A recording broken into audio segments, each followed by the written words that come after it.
Well, good afternoon, good morning, or good evening, depending on where you are on our fantastic planet. And welcome to this month's live stream, where we're going to focus on building your value. I probably say this every single month, but maybe because we just think that the focus of this and the value of this gets bigger and better every single month. Certainly the audience does. So a huge thank you to everyone who's registered and those people who are dialing in and will watch this on reruns as well.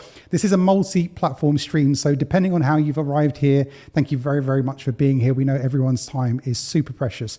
So we very much appreciate you spending some of your precious time with us on this live stream. And in order to give back, we're going to focus today on how do we build your value. So I am conscious that we've got people dialing in and connecting in from all around our wonderful planet.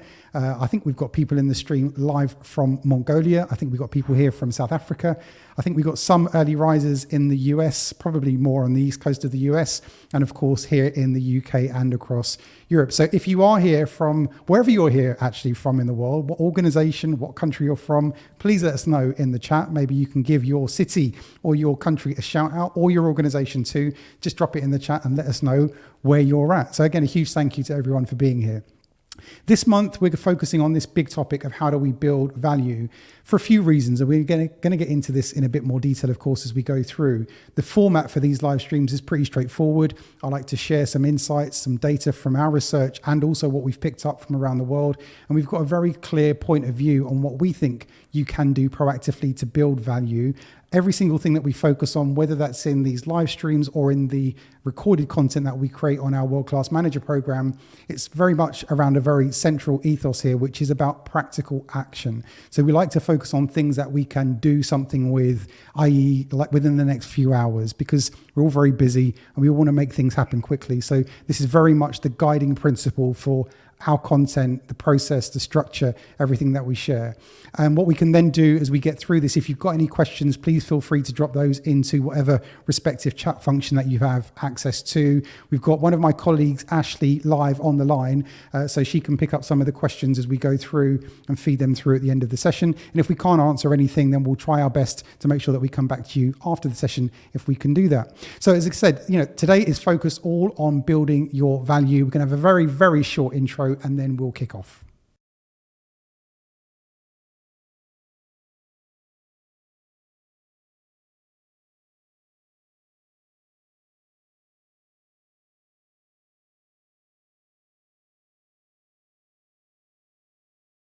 So depending on how you may be tuning into this, I don't mean technology-wise, I mean in terms of where you're coming at this from, you may be thinking about this more from your perspective or from your teams or organizations. So we're going to try and cover off all of those as well.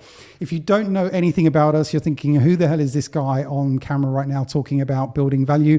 Well, we're from an organization, I'm from an organization called the World Class Manager team. We focus on building line management capability, and we do that all around the world. So we've now worked with over 100,000 managers in more than 50 countries around the world on our platform. We have a program which essentially develops line manager capability. And that's what we've done for a number of years. We do it probably, as I set up in the intro, based on observable best practice.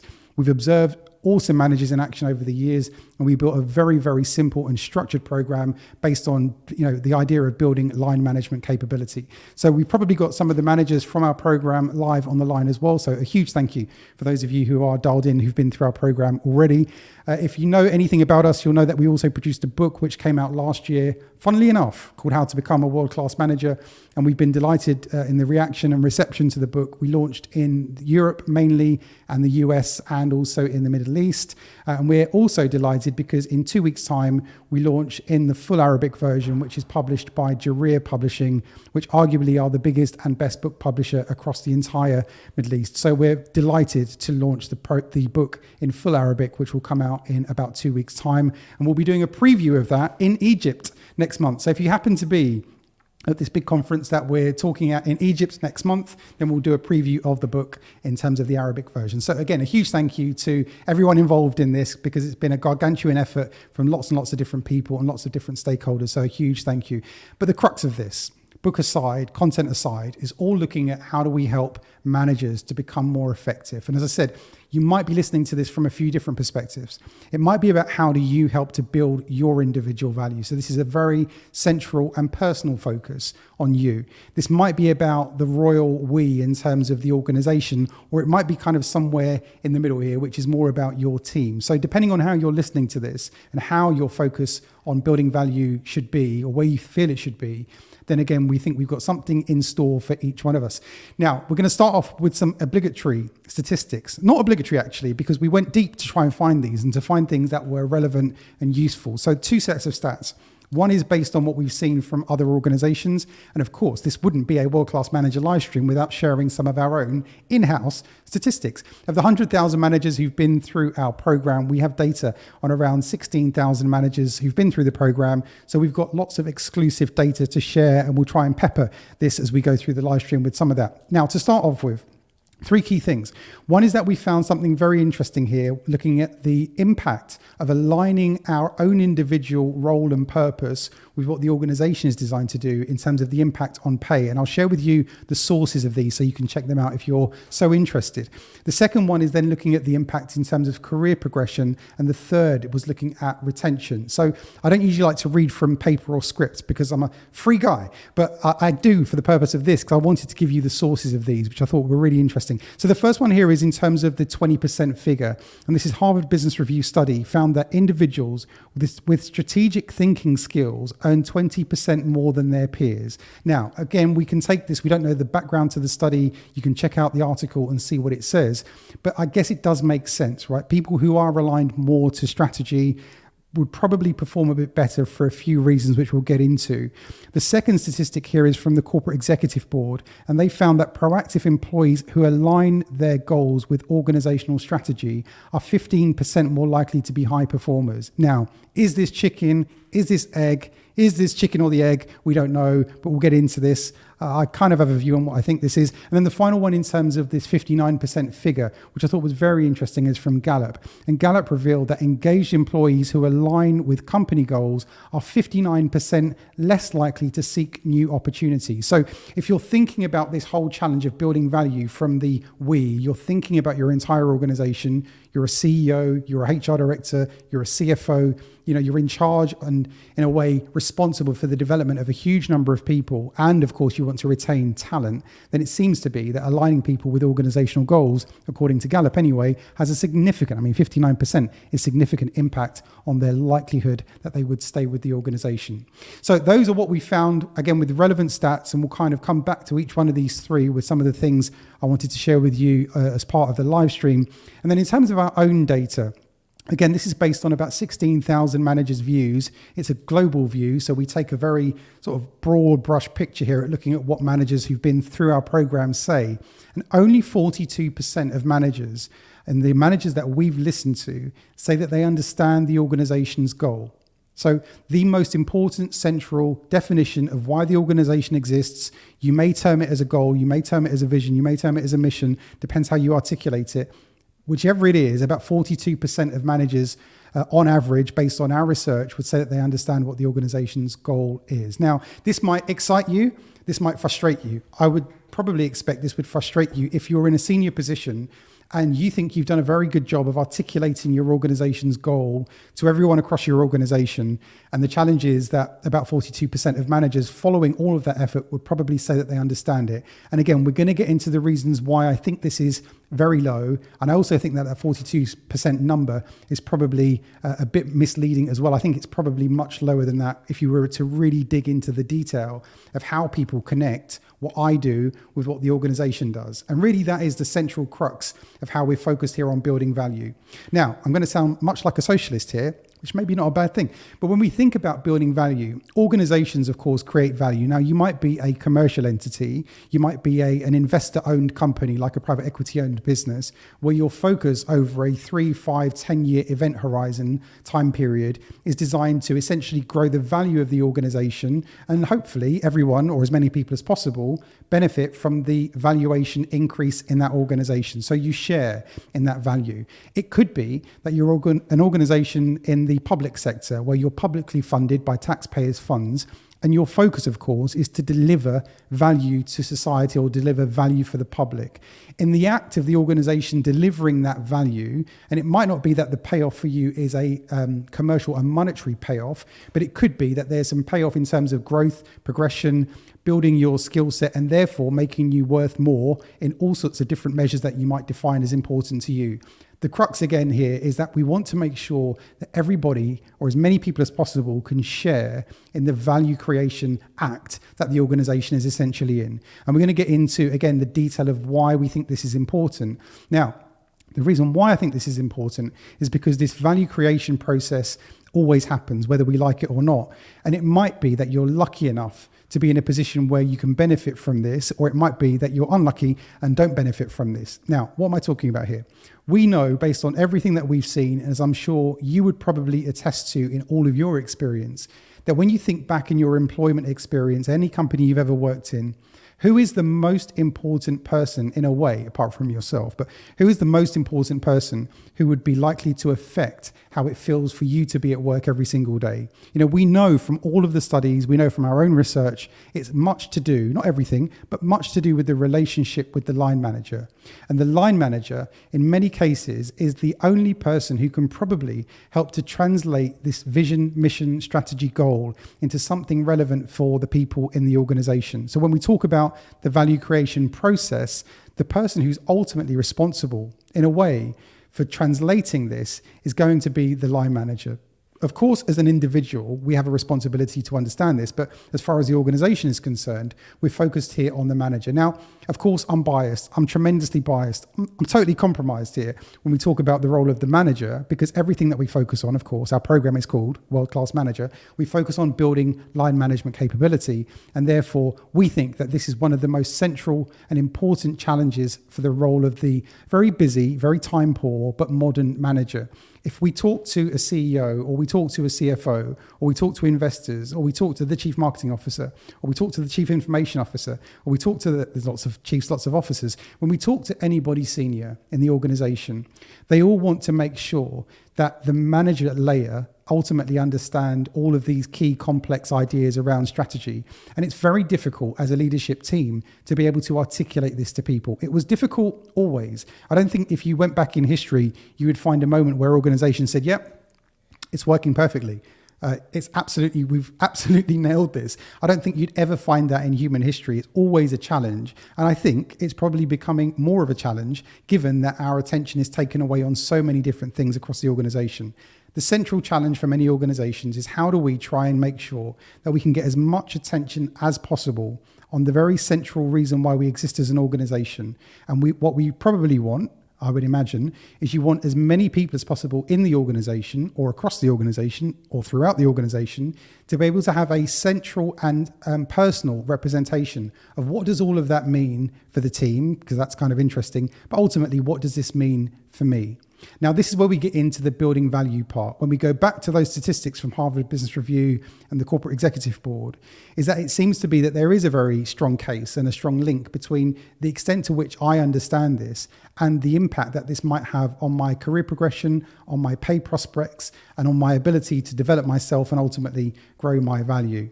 The challenge then becomes, how do we make sure that everybody, or as many people as possible, can start to understand what all of this stuff means? And how do we then make sure that they get that into the hearts and minds of everyone across the company or across the organization? And then as an individual, of course, it's incumbent on me, regardless of my position or hierarchy or length of service in the organization, that if I can really start to grasp that, then this is where I start to become valuable. Now, why is that the case? And I know I'm stating the obvious here, but again, I'm conscious that we're all in very different states of flux and in development of where we're at on our management journeys.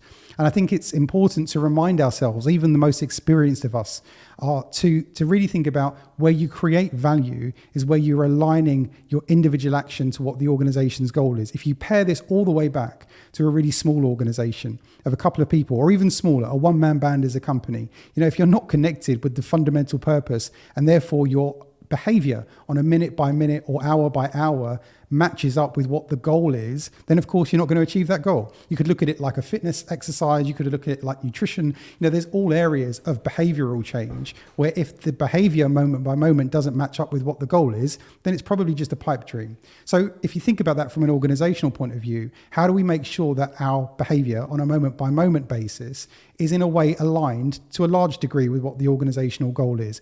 And I think there are three key things that we can focus on here, practical actions that I think we can do to get started.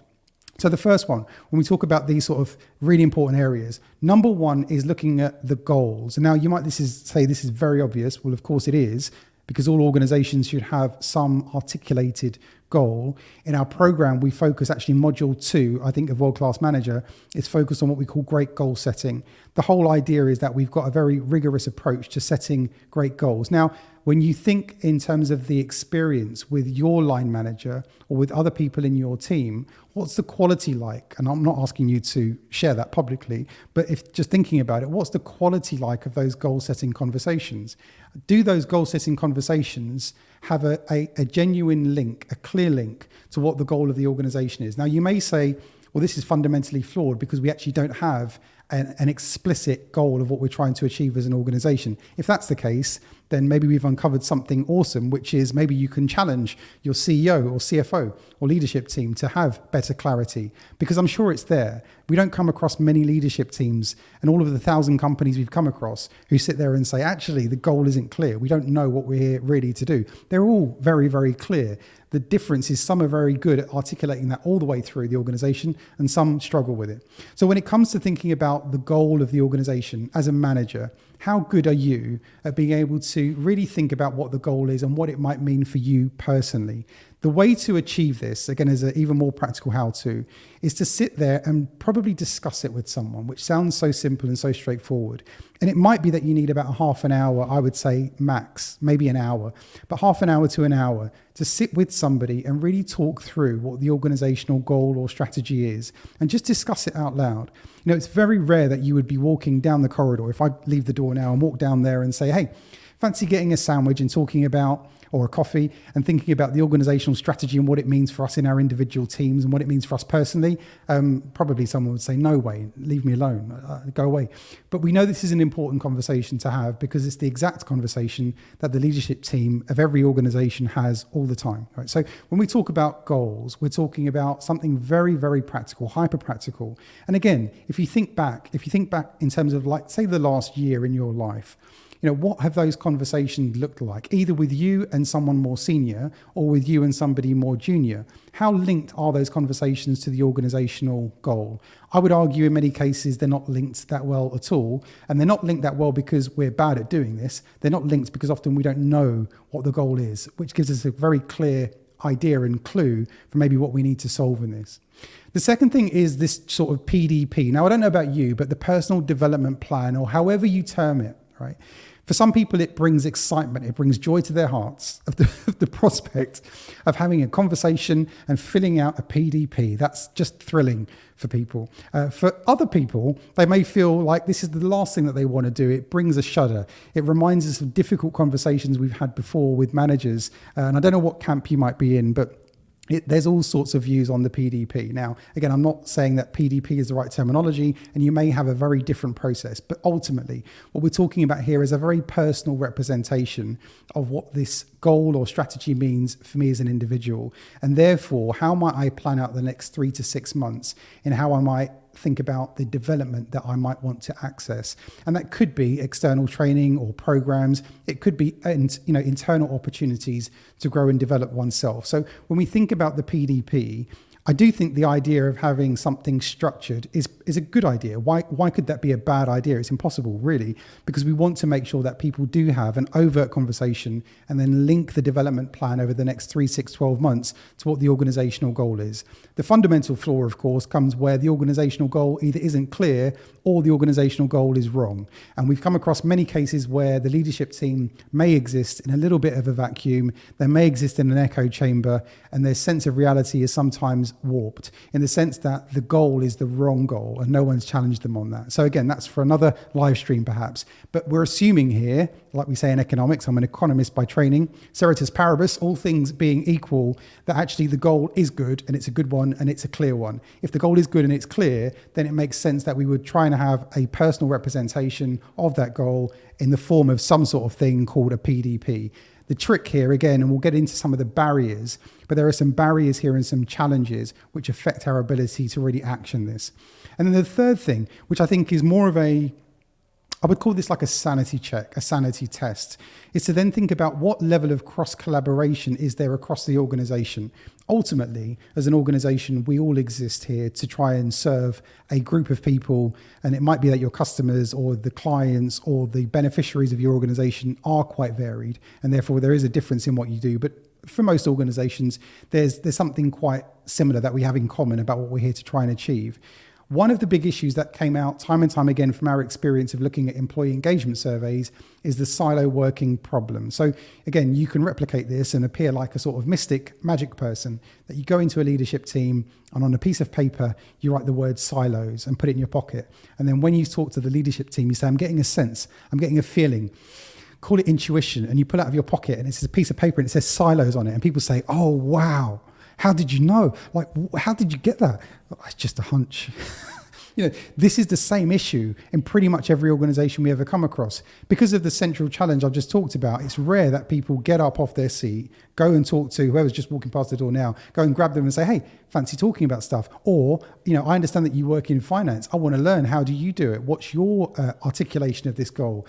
It doesn't happen in organizations. And most organizations will tell us that they want better cross-team collaboration. They want better cross-departmental working. They want better knowledge sharing. And it doesn't happen by magic, of course. It happens because individuals decide to go after it and solve some of these issues. So again, as a manager, if I'm really thinking about building my value and demonstrating to the senior people of the organization that I'm very serious here about adding value to the organization, then I think this is like one of the easiest wins here. It's a no-brainer because it demonstrates that I'm able to cross-collaborate across the organization and probably accomplish something in doing that many leaders never manage to accomplish, even in a leadership team, SLT, EXCO, EXCOM, whatever you call your leadership team. They're not very good at doing this either. So again, if this is something that we can do as a manager and build the capability of the team to understand a broader picture of the organization, not because the organization's just descended upon us and said, Wayne, sit there and listen for a minute, let me tell you the real deal. It doesn't happen like that. It's probably better that we go and seek it out ourselves and build up a better picture of what this organization's all about. So 3 key things, which I think, as I said at the beginning, that I think you can get into pretty quickly, hyper practical, and make an impact on. I want to talk about not the dark side. It sounds really dark, doesn't it? But do you know what I mean? It's the opposite side of this. There are 3 key things which I think we can do here, which have a significant impact.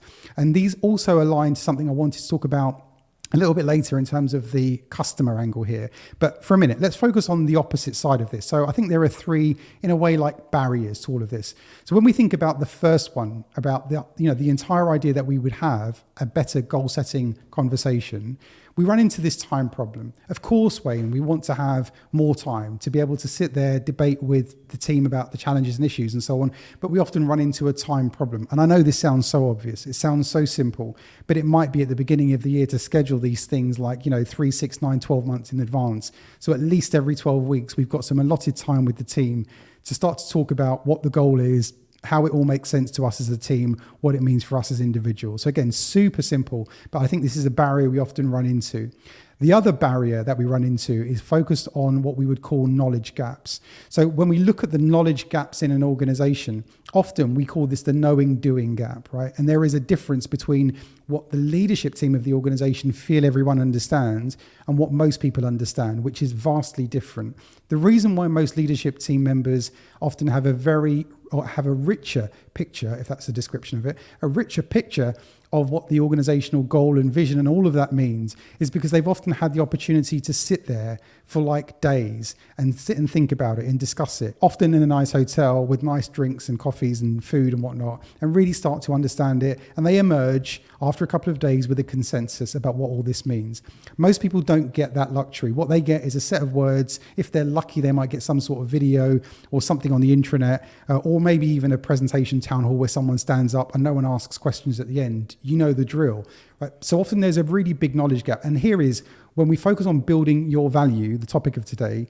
Again, I think this is another absolute no-brainer if you want to build your value, which is to go out of your way as a manager to start to understand what that strategy is. Now, my challenge to you would be is that I would challenge you to try and understand your organizational strategy, goal, mission, vision better than your CEO does, such that you could, in theory, have a debate with your CEO and maybe win the debate or win the argument and outclass them in terms of your knowledge and understanding of it. The reason why I say this is because I come back to a quote which came from a guy called Sir Dennis Lasdun. Sir Dennis Lasdun was a famous architect. I'm not particularly into architecture, but he architected a building in London, which is now occupied by the Royal College of Physicians. It's a beautiful, amazing piece of architecture. And one of the things he said in his work was it was his job to give the client on time and on cost, not what they wanted, but what they never dreamed that they wanted. And when they saw it, it was something that they realized they wanted all along. I mean, it's one of the most beautifully arrogant things that you could say, but he was famous for going out of his way to understand the client better than they understood themselves and really blew them away with his work. And it's kind of like that in an organization. Like, could we go out of our way to make sure that we understand the strategy here, such that I could get into a really full-on debate with a CEO or a CFO or a CMO or a CIO or other CIOs and have a conversation with them about strategy and what that stuff means. Again, no one's going to help you do it. We might be lucky that you've got some awesome, unbelievable internal communications function, which is spoon feeding us data and insight and knowledge and creating these rich picture conversations. I would suspect you probably don't. So again, it's incumbent on us as managers, if we want to build our value, that we would have more insight, more knowledge. And then the final thing I would talk about here in terms of the barrier can also be your networks. Often what we would say is, if you were to be really honest about, I'm not asking about you specifically, but most people, I would say, if you were to put like a webcam on and follow people around for a week in the life of them at work, right? Even more of a challenge if you're at home, if you're working remotely, but assuming you are in a physical office around people, most people interact with a very small number of people on a Monday to Friday basis.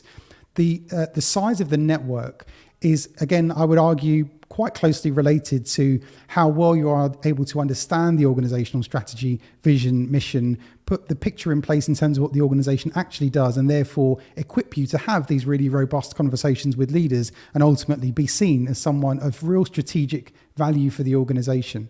And it's a big function here of building the network. I met with a friend of mine 2 days ago, and we were talking about how she builds her network on LinkedIn. She wants to focus more on doing it and was really shy to reach out to people. And that's like for strangers.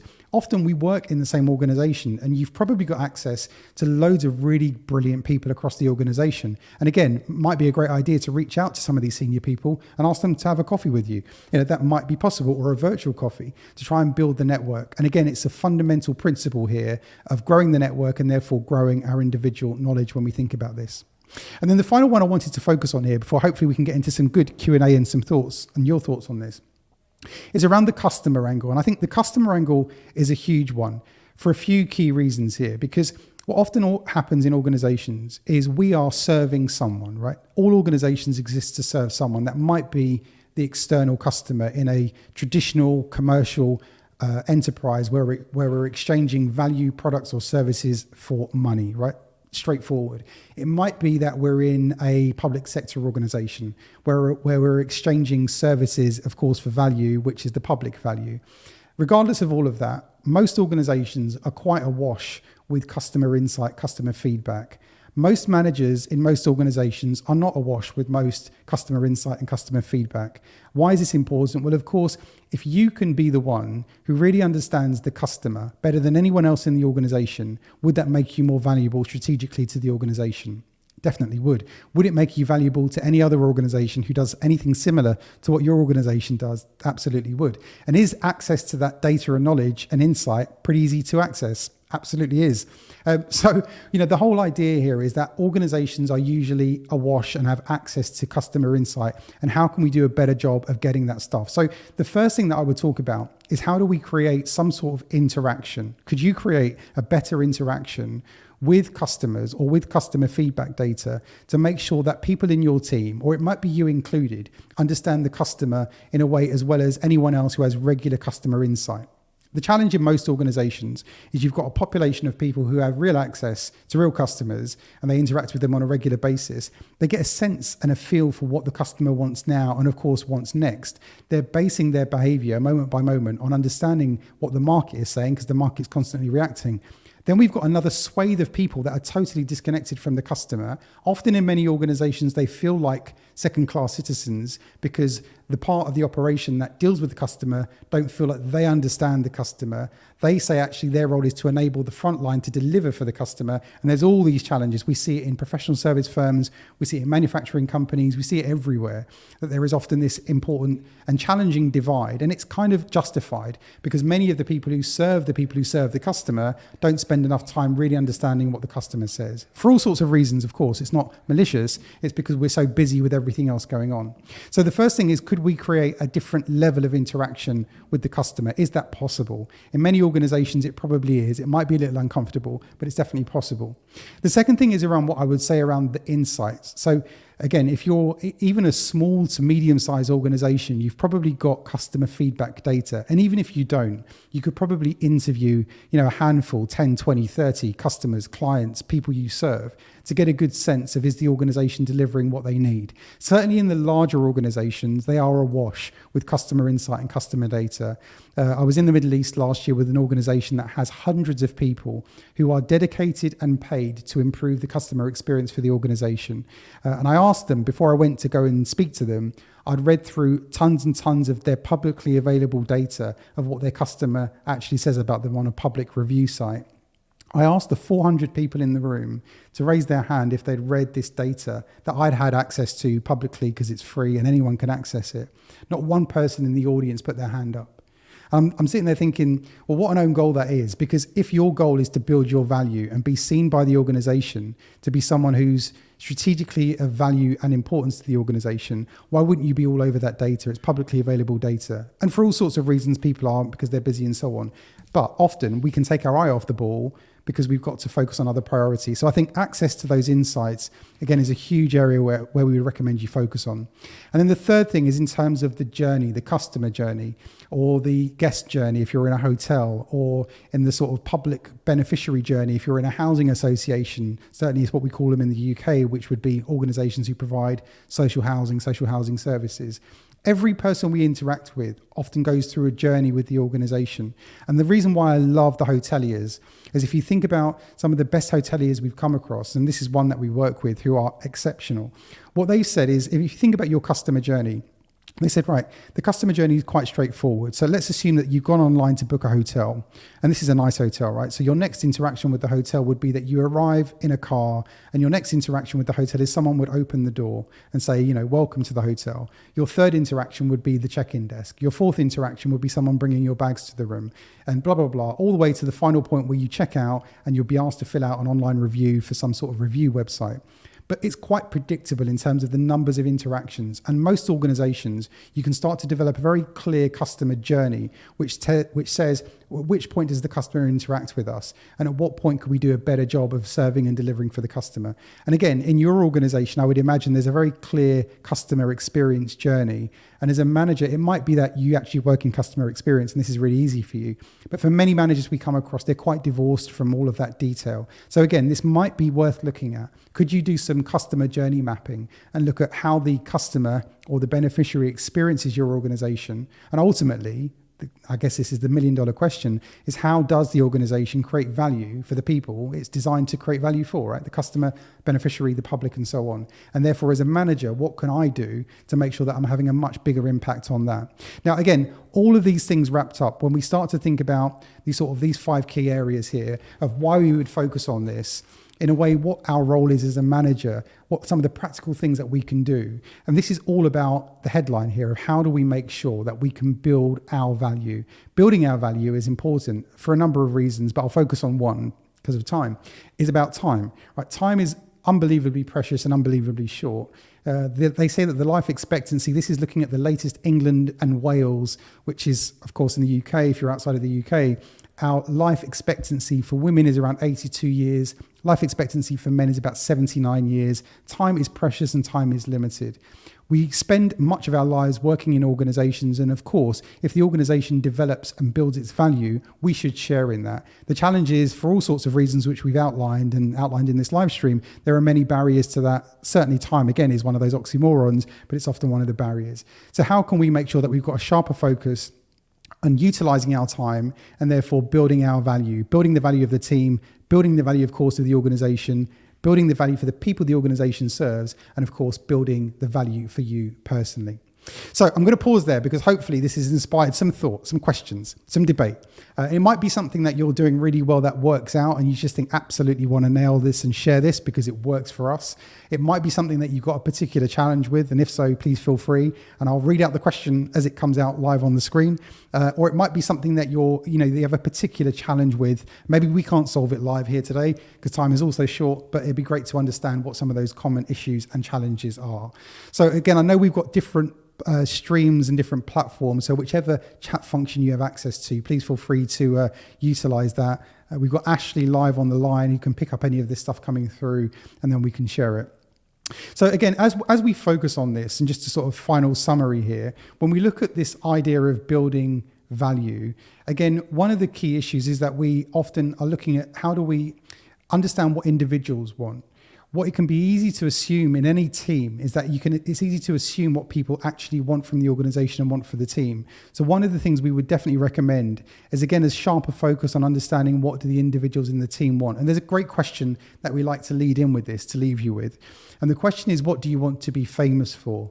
And the reason why this is such an impactful and important question is because most people aren't actually clear in terms of what it is that they want. Most people don't have clarity in terms of what their own goal is. And often it can be easy to assume, well, why don't we just tie the organization's goal to individual's goal? It's a huge assumption because it assumes that people do understand where they want to go next, and many people don't. You might be lucky that you had a parent or a couple of parents or someone in your life who was able to have a really rich conversation with you about your growth, your development, with your future, and so on. For most people, they've not had access to that type of conversation. And when I say that type of conversation, I'm talking about a truly deep and meaningful, probably a 1 to 2 hour in-depth debate and conversation about where you want to take your career, where you want to go next. I was very lucky when I got into the world of work that I had a manager, one of my first ever managers, who had this exact conversation with me. I didn't realize that they took me back to the age of 7 years old when my father, who came from the Caribbean, had taken me to where he worked and showed me around the place. And I sort of realized that, and he was quite clear about what he wants me to do and not to do. And I didn't realize that the entire reason why I wanted to grow a business and be an entrepreneur was based on that experience. I'd never thought about that until I was 21, 22 years old, having this conversation with one of my first managers, having buried this idea and thought of what happened at age 7 into what that meant in terms of my career progression. And it was one of the most magical conversations to sort of regress back through your life and think about why you're doing what you're doing and the reasons why, and therefore what your focus going forward might be. So again, a really rich picture conversation, deep and meaningful. Not everyone gets to have that. So again, it's something I would recommend, that big question, what do you want to be famous for? We've got a question coming in.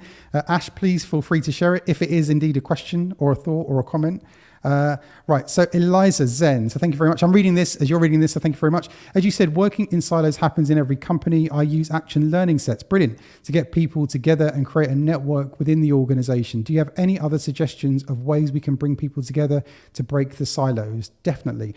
Right, so I think action learning sets are an exceptional idea, and I'm assuming here, Eliza, that you would have those maybe on a planned basis, or they might happen irregularly on certain projects. So action learning sets, if you're not familiar with them, can be really effective at using through projects. So you might have a defined project, which is only going to last for 6 months, and we would call that a community of commitment. So we're going to work together for 6 months, and then we'll disband off the project, and we might never work on that project again. Or it could be a community of interest in an organization. So it depends on how the group of people get together. But action learning sets can work in a sporadic way, or they could be planned. One of the other areas that I would suggest getting together to break the silos is to look at common pain points that exist across the organization. To get insight to that, I would recommend you look at some of the employee feedback from the survey. The challenge for most HR teams in organizations is when they conduct an employee survey, They're absolutely like a deluge of information, challenges, issues. And often some of those issues in there are quite common across the organization. So I would recommend to identify like 2 or 3 really key pain points, things that really affect everyone across the organization, and perhaps get into debate about some of those issues. The other thing is that, again, depending on what commercial structure and focus the organization has, it might be an important thing to take one of those things. So the organization I was talking about from last year, improving customer experience is a central challenge across the organization globally. What a great way to bring different teams and departments together and to debate that issue. So brilliant question, Eliza. Thank you very, very much. We've got another question coming in. This is awesome.